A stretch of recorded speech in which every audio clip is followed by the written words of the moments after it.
Hello, everybody, and welcome to We Measure the World, a podcast produced by scientists for scientists. There's four different measurements or four different considerations for drought. There's meteorologic drought. Do we have a deficit in precipitation, whether snow or rain? There's hydrologic drought.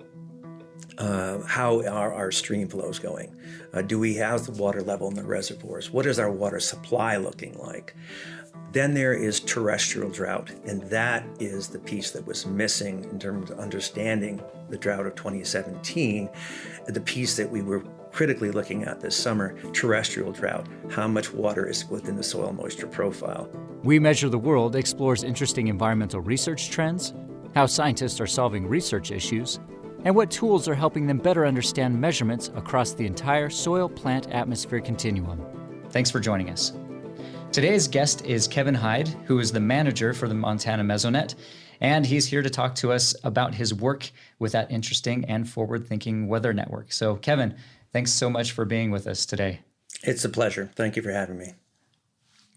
So today, as I mentioned, we wanted to talk to you about the Montana Mesonet. But first, can you tell us just a little bit about your background and then eventually how you came to be the Montana Mesonet manager? I started out a kid in the woods, always playing with the water and learning the natural history of the environments I grew up in back east. I had a love of photography, which I then followed in college and then for 15 years in career. But I kept coming back to environmental questions, and I wasn't content continuing with what I was doing with the camera. And I came to Montana back in 1999 and went to graduate school. I started out with a degree in geography as a physical geographer, and then went on for a PhD in forestry. And in the course of doing the forestry work and my research, I've always been a field scientist. I love the desk side of it and the analysis side, but I got to be out in the field. I have to see things as they're happening. I've got to get the data. I joke with people, and we start talking about why we make what choices in terms of equipment and measurements and all of that. And I say, I've got this funny habit of wanting to get evidence before I make a decision.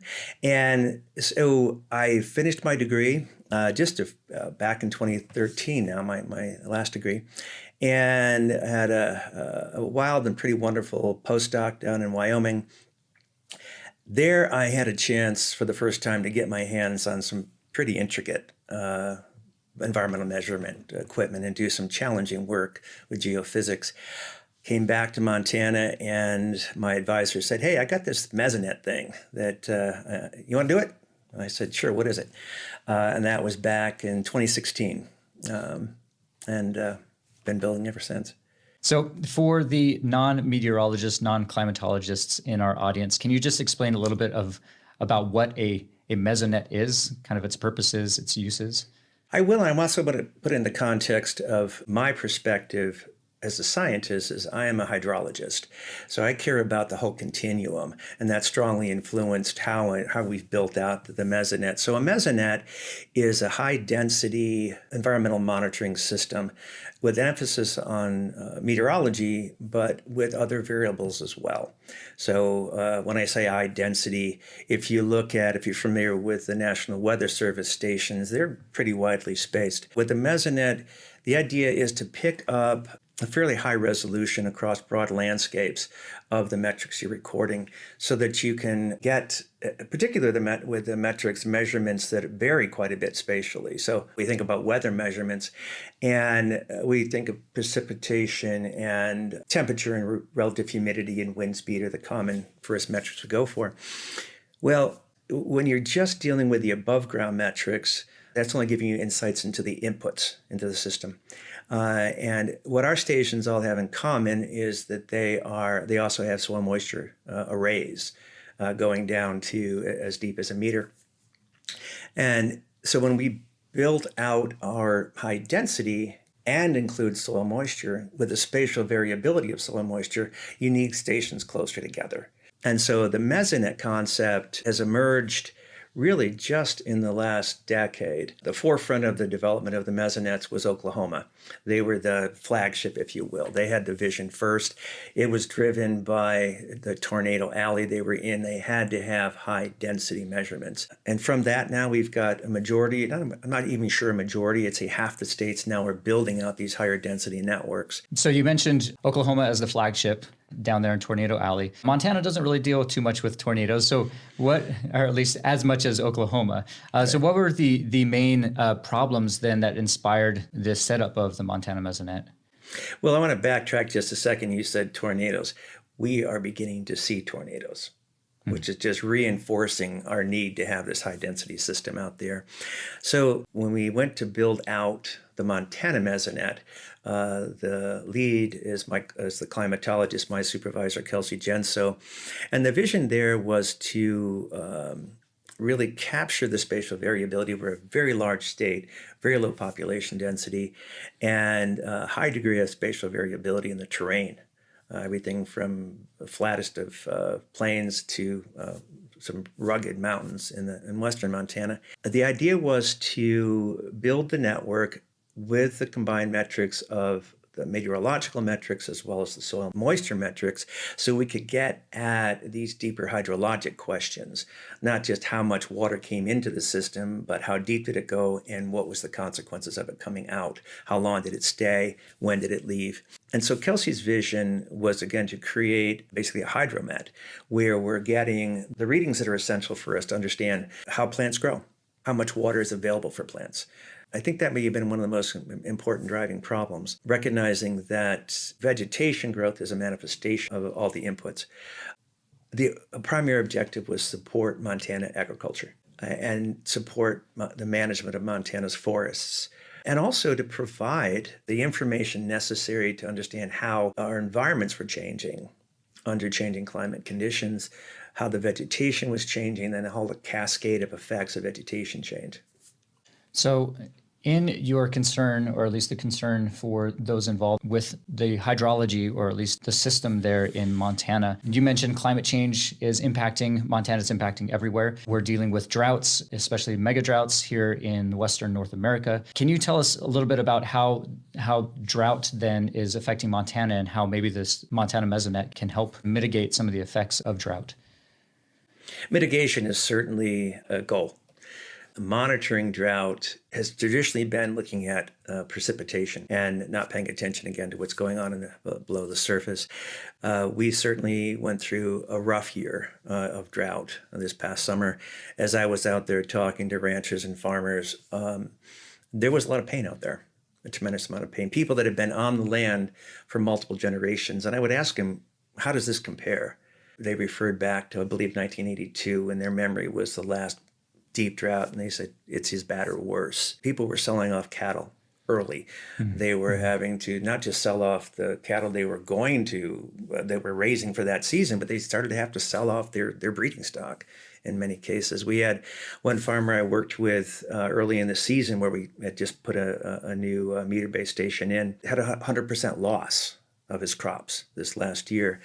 To talk about the relationship between the measurements and the significance of those measurements to understand drought, I'll go back to the flash drought of 2017.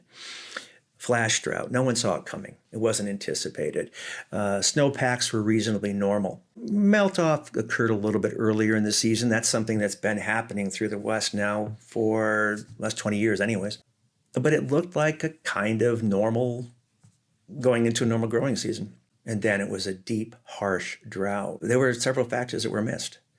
The wind speeds picked up earlier than expected. Temperatures began to increase earlier than expected. But the metric that was strongly missed was the soil moisture measurement. That's our reserve. That's our water reservoir. And as evapotranspiration increased with increased wind and temperature, there was minimal monitoring of soil moisture profiles, almost none. And in the retrospective analysis that was done, that was identified as one of the most crucial data needs. We've got to monitor the soil reservoir.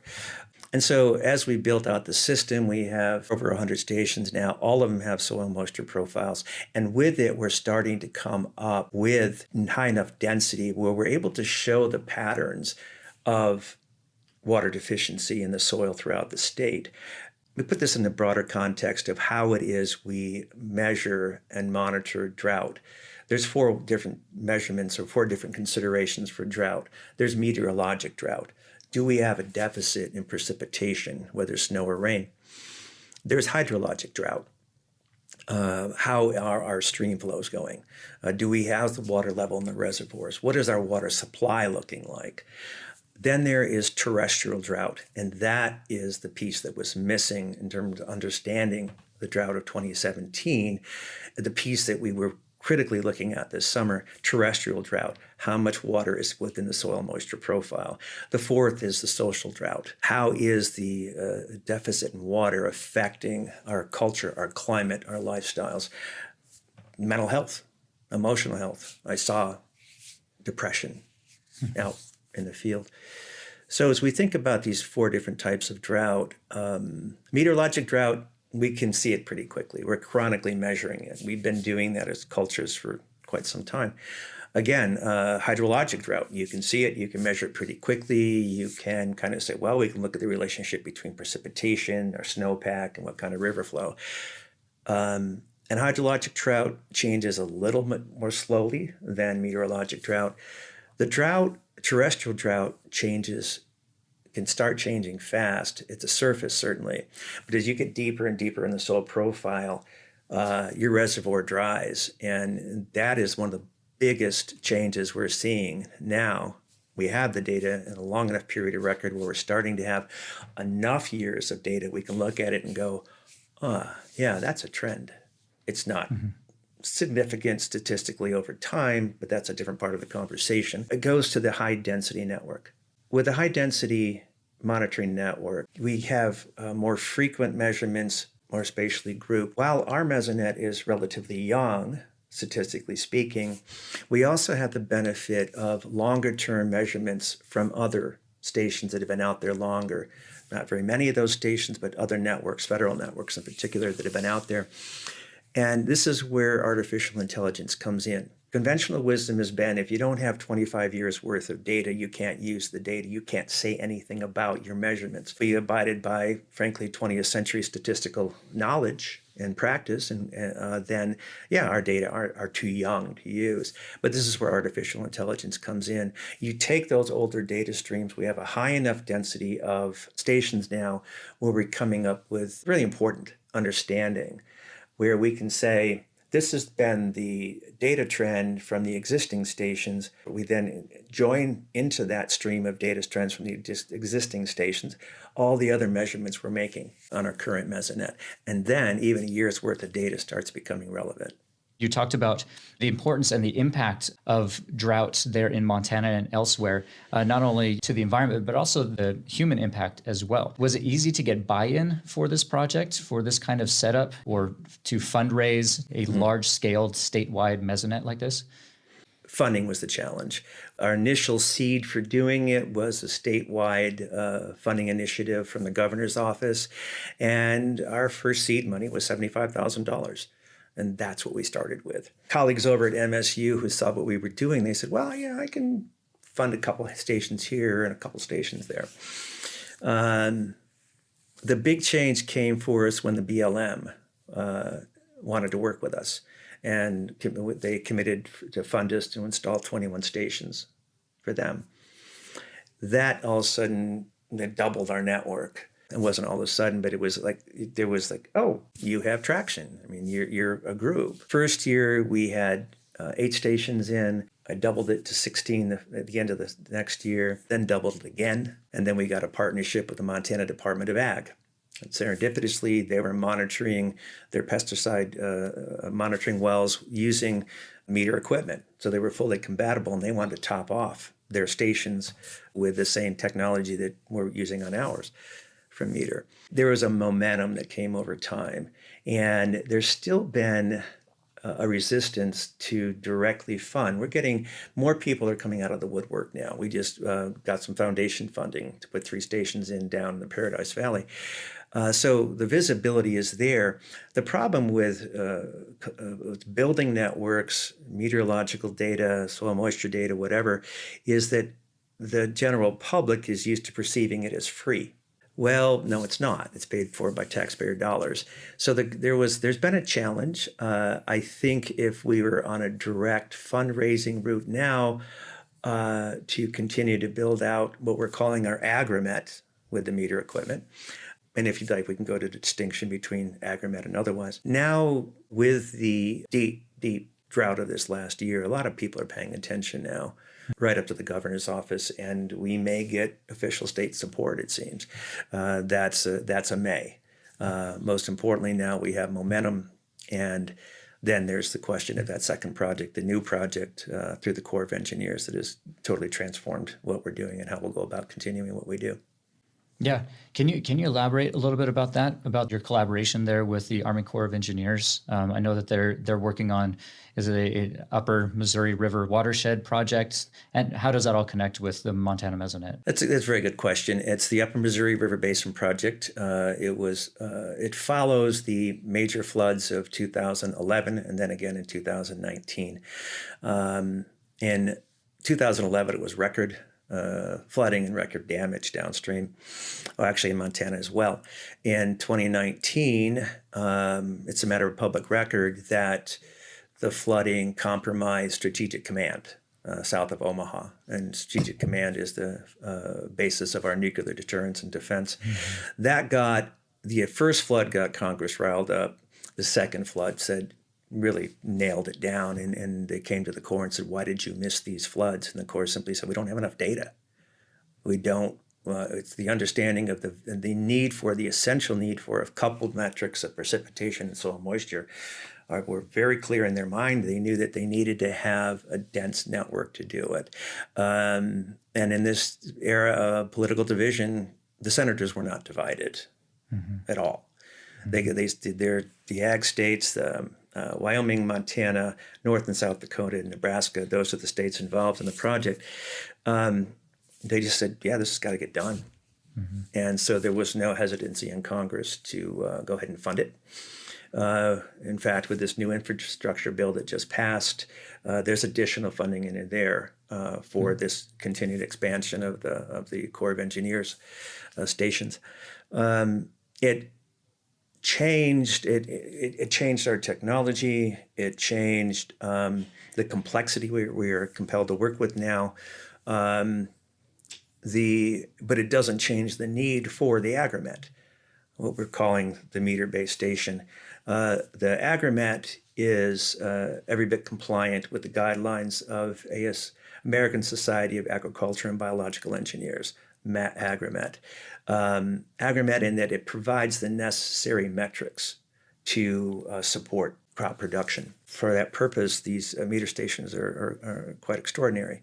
There's a new technology that can measure, with low energy demand, can measure the snow water equivalent, how much water is in the snow, using GPS signal. But the Corps of Engineers stations, we have what we think of as the conventional weighing precipitation gauge. We have cameras on those stations. We have snow depth sensors on the stations. So it's an order of magnitude more expensive to build these stations. And of course, there's all the complexities that come with that, but we can also now report every 5 minutes. We have a full local solar power system that allows us to do things we can't do with the agromet. But also, because they're more expensive, they take longer to put in. I mean, they're more complex, they take longer to put in, and we can't put them as close together. So that's why the two systems, we now have two systems that we integrate. We call the meter-based system the agromet, and the Corps of Engineers system the hydromet. Can you go into a bit more detail about your setups, what you measure, why you do it that way? You've mentioned trying to measure for, meteorological, hydrological, terrestrial drought situations. Mm-hmm. You've talked about temperature, wind, speed, relative humidity. Can you, give a bit more detail into just how everything is set up in those various weather stations? So the agromet stations, the core of the agromet stations is the self-contained units of meter EM60Gs, and we're transferring over to the ZL6 now as that new technology is there. And as some of the stations start to age out, that's the core of the communication and all the data collection and the brain, if you will, of the system. All the stations have the ATMOS, the environmental metric. So we're getting solar radiation, liquid precipitation, wind speed and direction, RH, temperature, lightning counts, which we found to be actually quite useful. And then every station has soil moisture probes. They're either 3 or 4 soil moisture probes. We started putting them in on imperial units, so 4 inches, 8 inches, 20 inches, and 36, if we have the 4th one in there. Now, why the caveat on the 4th one? Well, because the BLM also they commissioned us to measure vegetation response. So we use the NDVI sensor pairs to close that loop. So we can see now what's coming in, how deep does it go, and what is the vegetation response relative to those other metrics. So that's the basic setup. That is the setup of our meter systems, our agromet systems. And all the measurements are made. The environmental atmospheric measurements are all made at 8 feet, top of a post. Okay. So when we switch over to the Corps of Engineers station, it is running off of Campbell Scientific Technology. So we can do a lot more with unique programming and more frequent metric reporting and everything. The sensor configuration is our wind monitor is up at 10 meters, 33 feet. And that's going to give us that synoptic view of the wind. And we have RHT, RH temp. There's a snow depth sensor.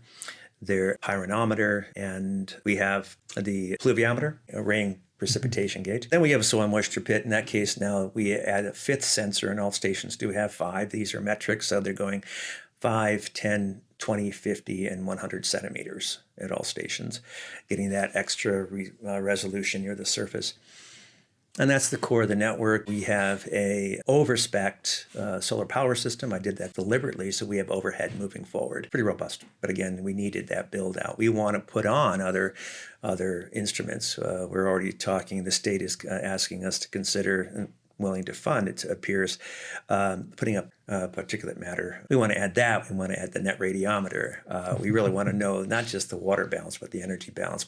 So that's what we can do. That's what these new systems can provide us.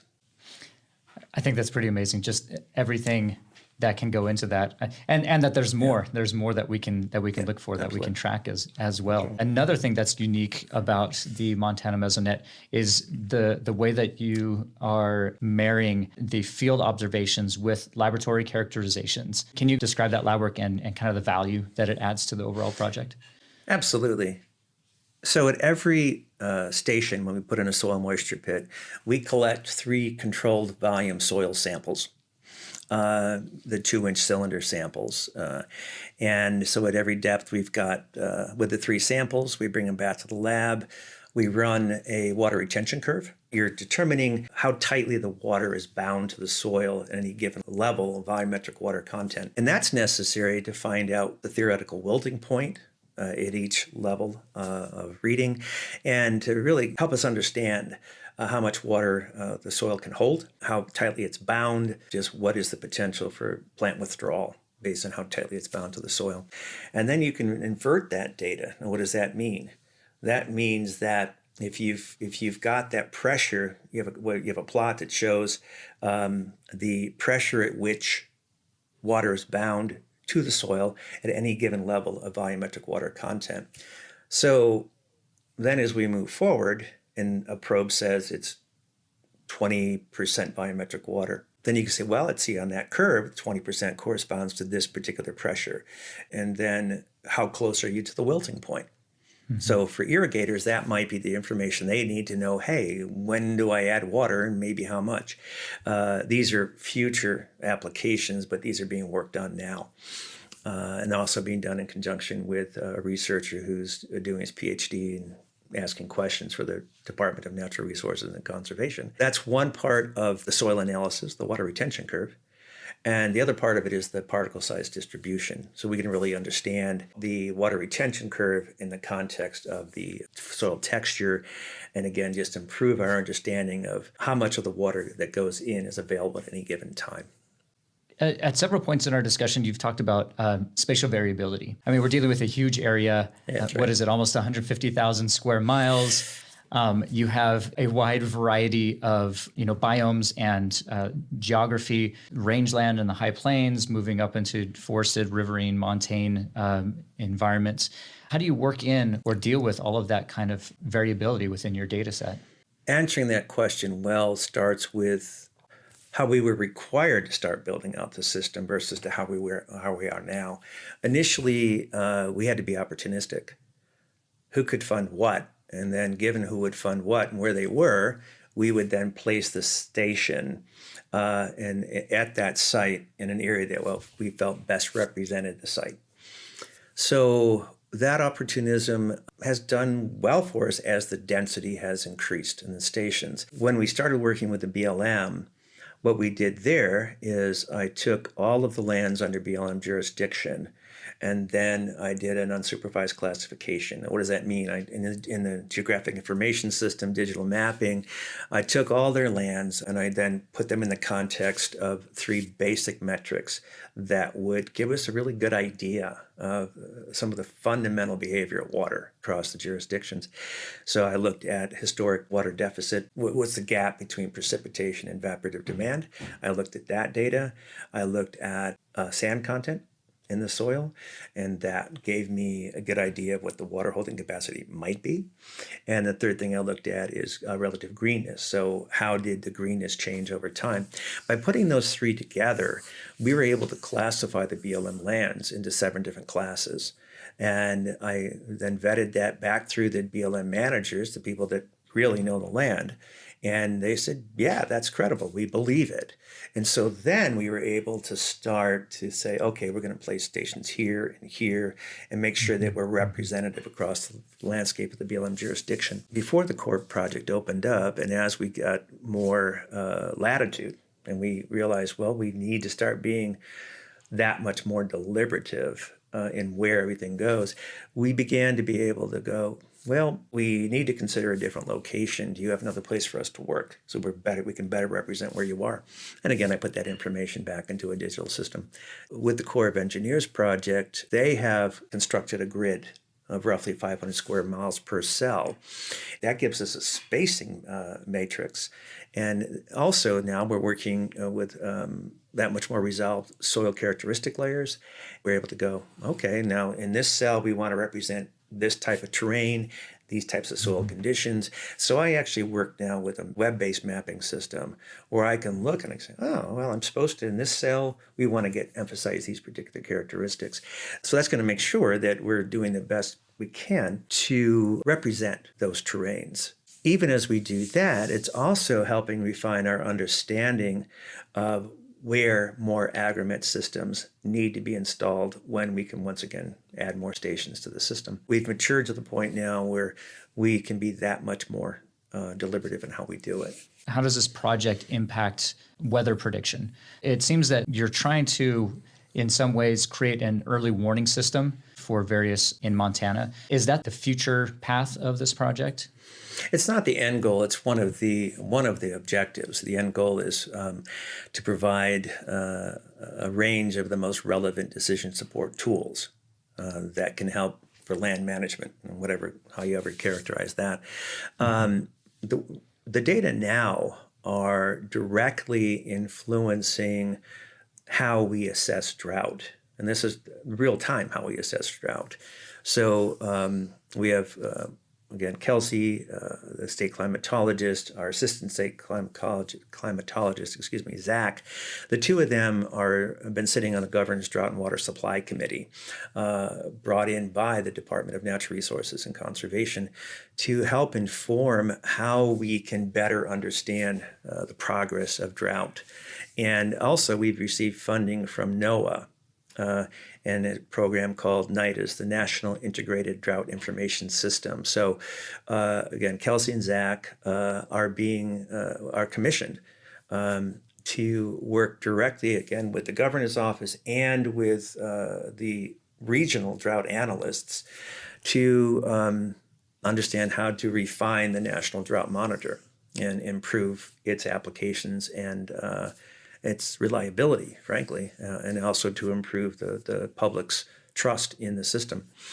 So, and this is where the data are being directly used right now. There's an integration of satellite data with the ground data, where when you take, if you've got the satellite data and you've got now the density of ground points that we have to work with, you can begin to interpolate between those points in a way that's much more reliable and has higher confidence intervals. You can trust it better.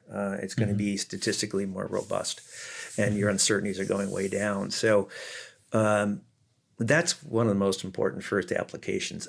The Montana Grain Growers Association has taken a real interest in what we're doing. We've introduced the soil moisture continuous layer of the state, and they're going, yeah, that's the data we needed. That's what we need. Now, how do we get it, and how do we interpret it, and how do we use it? That's where we are right now. We're learning more and more about the needs of the managers and the producers, private and public.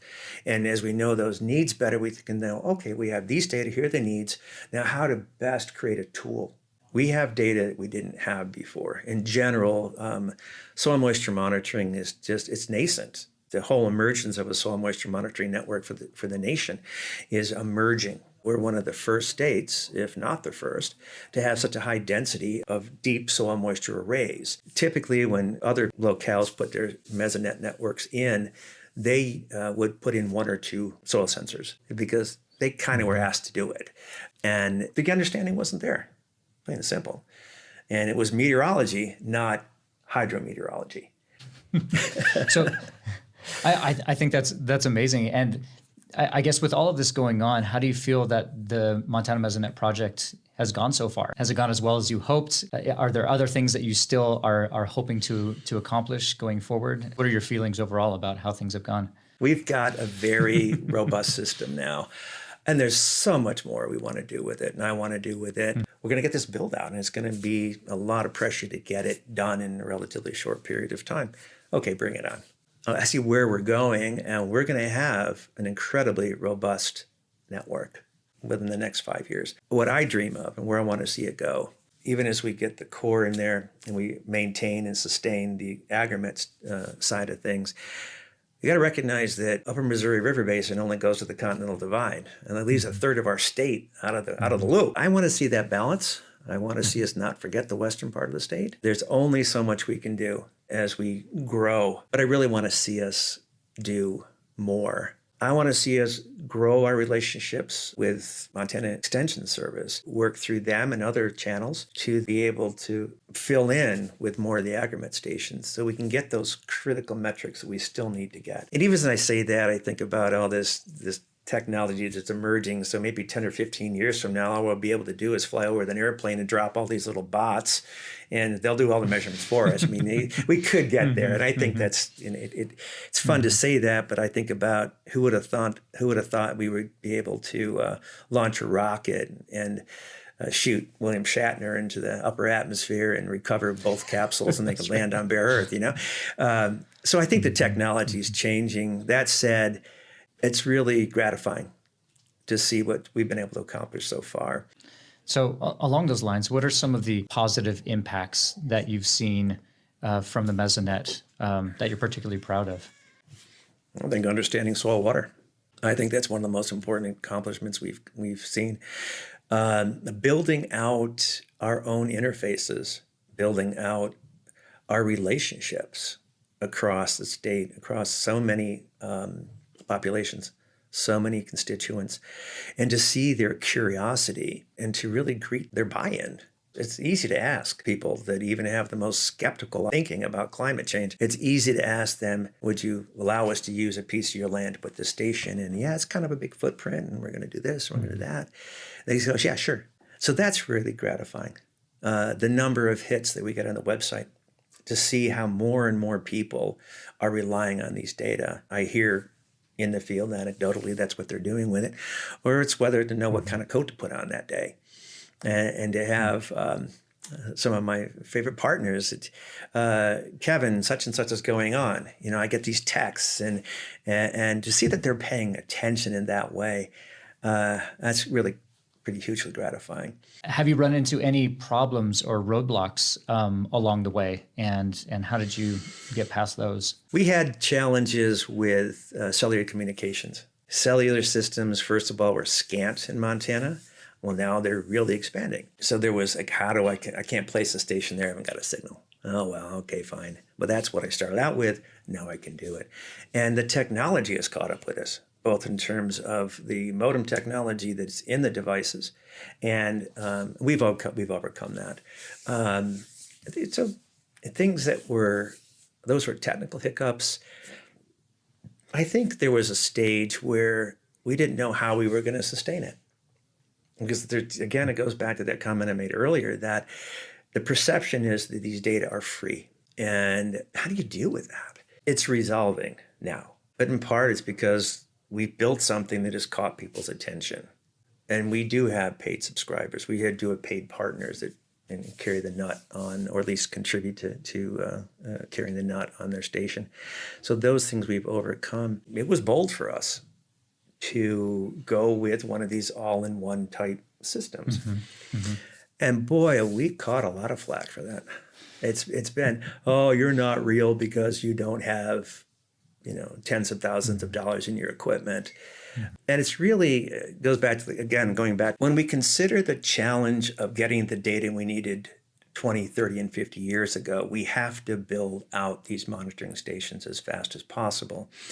And when you consider Montana, Montana is a very large landmass, very low population density. We have some of the greatest social needs in the country when it comes to taking care of people and dealing with really extraordinary social problems. I am fine that the legislature hasn't given us any money. And I come to this from a business background anyways, where I ran my own business and I believe in an entrepreneurial spirit. But that said, we had a limited budget. And so why did we go with an all-in-one system right up front? Because we did some critical comparisons. We looked very carefully at these all-in-one systems. We found out the accuracy and the precision of these systems would give us all the metrics we needed reliably to do the agricultural calculations and to provide the Weather Service with some essentially data that was necessary to fill gaps. Then we looked at the costs and we said, well, yeah, this makes sense. We could do a lot fast. I can put an AgriMet station in by myself in about 6 hours. I put 3 in September in 1 week. And it's like, you get them out there. They're very low maintenance. And it's just like, you go out, you do your firmware updates, and it's manageable. I was the one-man show for a while. The point being that when it came to talk with individuals that were wanting to build out their own systems, it really does matter how much money you have in the context of the state you're working in. And I make no apologies. Different technologies for different reasons. We needed the data a long time ago. We can't wait until we have the perfect budget. And really, there's no sacrifice being made there. You're dealing with, over 100 stations all throughout Montana. How do you deal with the general upkeep? That could be potentially a logistical nightmare. It's getting more complicated, of course, with increasing stations, but it's still, when you look at the AgriMet in particular, it's easy to monitor the systems. I've worked with my programmer to have data feeds that I can call up on my screen. So I have several different ways when I log in each day. I can look, and there's a quick panel that says health, red or green, and then I can start digging in. So that part, you get a pretty good early warning. And then on a pretty regular basis, we go through and comb and just do a visual of all the metrics through the web-based service. You can see what's going on. And when you get out there in the field, it's not complicated to do the updates. And most critically, because of the simplicity of the system, I can call somebody and say, hey, would you go out and push the reset? I think it just got hung up. Mm-hmm. No problem. We had one of our older loggers, end of life, I think, was why it failed, which is reasonable. That's been out there for 5 years in one of the more extreme environments. And all I had to do was send him a new logger, period. He went out, slipped a couple zip ties, plugged it. And this guy is a range tech. It was just easy to get it done. We had one of the Atmos units go out. I sent it off to our partner at Crow Agency. he was able to put the atmos up and get it lined up and leveled and plug it back in. So that's critical to being able to maintain all those stations, because they're just not complicated, and it's not uncommon at all for me to call somebody and say, hey, when you get a chance, or could you check it out? Another important part of it is the partnership we have with the Montana Department of Ag. We just help each other. Any other details you'd like to add about the future of the Montana Mesonet project? Now it's about developing both the physical infrastructure and expanding the IT infrastructure. So we're going to a major leap in our growth. So it's really, and then integrating that with the application development and working with our partners. So it's a new day. It's a new level of sophistication that's going to be demanded of all of us, a new level of basic planning, which is kind of a nice problem to have, that we've arrived at this point. And as I consider the next couple of decades of my life, I think about what I want this to look like, what kind of legacy I want to leave behind. Great. Where can folks in our audience, if they want to learn more about the Montana Mesonet, where can they go to find out more information about that? Montana Climate Office website. The address is climate.umt.edu. And you'll see our homepage with launching pad for the launch point for the Mesonet data. We have a drought monitor that is the product of the work being done to improve the National Drought Monitor into more spatially explicit monitoring. I encourage folks to go check that out, and there's other resources on that page as well.